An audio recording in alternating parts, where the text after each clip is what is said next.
સુરતમાં વરસાદે વિરામ લીધો છે છતાં રસ્તાની હાલત કફોડી બની છે। મહાનગરપાલિકા રસ્તા રિપેર કરવાના કામને લઈને નિષ્ક્રિય હોવાનું સામે આવ્યું છે। કતારગામ ગજેરા સર્કલથી કાસાનગર સુધીના રસ્તાની બિસ્માર હાલતથી વાહન ચાલકો પરેશાન થયા। 500 મીટરના રોડ પર ખાડાનું સામ્રાજ્ય સ્થપાયું છે। સ્થાનિકોની ફરિયાદ છતાં તંત્ર બેદરકાર છે। રસ્તા રિપેર ન થતા સ્થાનિકો રોષે ભરાયા છે। કોંગ્રેસના પૂર્વ કોર્પોરેટર વિજય પાનસેરિયાએ તંત્ર પર બેદરકારીનો આરોપ લગાવ્યો છે। કોન્ટ્રાક્ટર સામે કાર્યવાહી ન થતી હોવાનો આરોપ લગાવી તંત્રની દાનત સામે સવાલ ઉઠાવ્યા છે। સુરત શહેરમાં ચોમાસા દરમિયાન રસ્તાઓ કંઈક ને કંઈક શાસકો અને વહીવટી તંત્રના બેદરકારી અને ભ્રષ્ટાચારનું સીધું કારણ અને ઉદાહરણ બની રહ્યા છે। સુરત વરાછાના ધારાસભ્ય કુમાર કાનાણીએ જે રીતે તૂટેલા રસ્તા બાબતે લેખિત ફરિયાદ કરી છે, ત્યારબાદ BTVએ આ એક રિયાલિટી ચેક કરવાનો પ્રયાસ કર્યો છે। કતારગામ ગજેરા સર્કલથી આગળનો જે રસ્તો છે એ આવી રીતે બિસ્માર હાલતમાં છે। માત્ર આ એક રસ્તો નથી, શહેરના લગભગ 400 કિલોમીટરના રસ્તા એવા રનિંગ રસ્તા એવા છે કે જ્યાં આવી બિસ્માર અને બેકાર હાલત છે। વહીવટી તંત્રમાં સ્ટેન્ડિંગ ચેરમેને ખુદે તૂટેલા રસ્તા બાબતે નોંધ મૂકી હતી, પરંતુ સ્ટેન્ડિંગ કમિટીના ચેરમેનની નોંધની કેટલી અસર થાય છે એ વાસ્તવિકતા અહીંયા જોવા મળી રહી છે।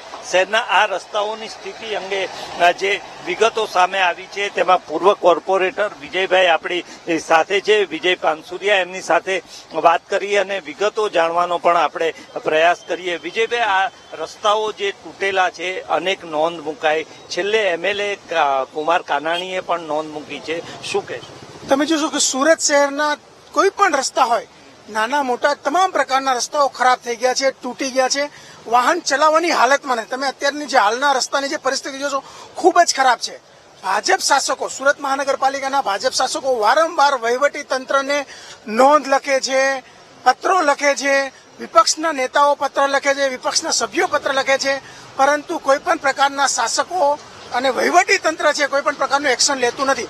હમણાં જ MLA કે ભાઈ વરાછાના જે MLA છે કુમારભાઈ કાનાણી, એમણે બી પત્ર લખીને જણાવ્યું કે રોડોની હાલત ખૂબ જ ખરાબ છે, દયનીય છે અને કોઈ પણ પ્રકારની કામગીરી કરવામાં આવતી નથી।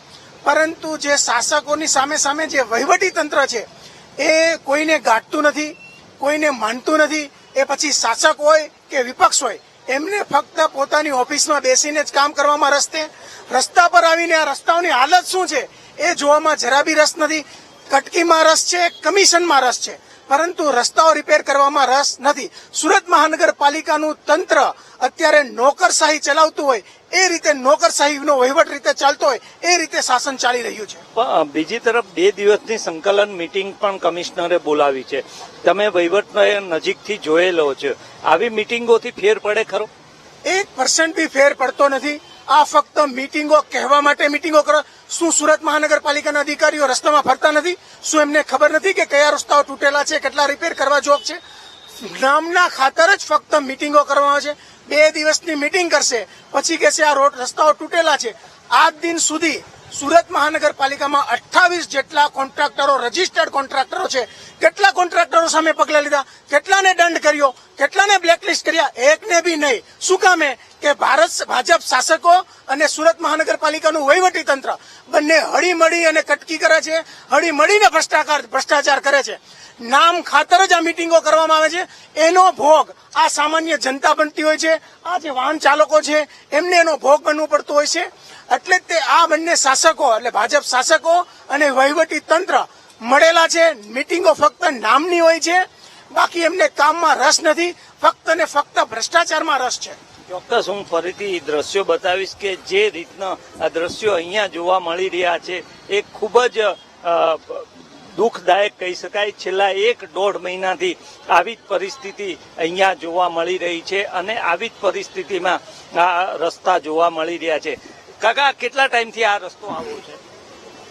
અત્યારે પછી મળો આપણા રસ્તા સારા છે કે ખરાબ? શું કે અત્યારે થોડા ખરાબ છે, વરસાદના ચોમાહાના ખરાબ થઈ ગયા છે। ચોક્કસ, જો લોકોની જે આવી માનસિકતા છે, લોકો ફરિયાદ નથી કરતા એટલે દાદા રસ્તા બાબતે શું કહેશો? રસ્તા અરે બહુ કેવા છે? ભાઈ બહુ ખાધા છે. મારે તો અહીંયા એક્સિડન્ટ થઈ ગયું ભાઈ. ચોક્કસ લોકો ફરિયાદ તુરંત જ કરે છે અને બીજા લોકો છે એમની સાથે વાત કરી અને જાણવાનો પણ પ્રયાસ કરીએ છીએ કે તેઓ રસ્તા બાબતે, ખાડા બાબતે શું કહે છે. આ રસ્તાઓ આવી જ રીતના છેલ્લા 1-1.5 મહિનાથી છે અને 1-1.5 મહિના દરમિયાન અહીંયા કોઈ રિપેરિંગ થતું ન હોવાની સીધી અનેક ફરિયાદો થઈ છે. માત્ર તંત્ર બેઠકો કરે છે. ગ્રાઉન્ડ રિયાલિટી, જમીની હકીકત કંઈક જુદી અને કંઈક આવી છે એ સ્પષ્ટ અહીંયા દેખાઈ રહ્યું છે. કેમેરામેન સરજુ પારેખ સાથે શૈલેષ ત્રિવેદી, વીટીવી ન્યૂઝ, સુરત.